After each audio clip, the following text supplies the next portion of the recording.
Iran যুদ্ধ শেষ করা নিয়ে নতুন করে সময়সীমা বেঁধে দেওয়ার পর এবার জাতির উদ্দেশ্যে ভাষণ দেবেন মার্কিন প্রেসিডেন্ট ডোনাল্ড ট্রাম্প। স্থানীয় সময় বুধবার 1 এপ্রিল রাতে ইরান ইস্যুতে জাতির উদ্দেশ্যে প্রেসিডেন্ট ভাষণ দেবেন বলে হোয়াইট হাউস জানিয়েছে।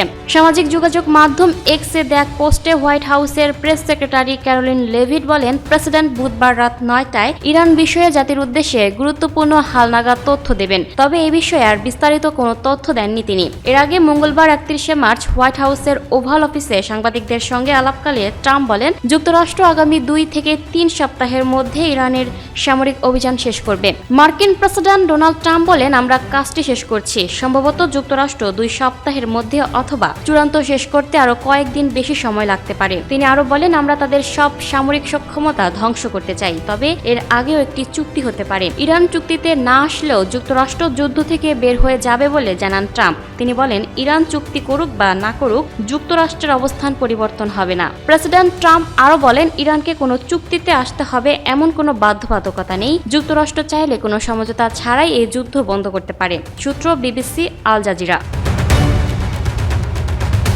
Lucky Akter, up to date news, Dhaka.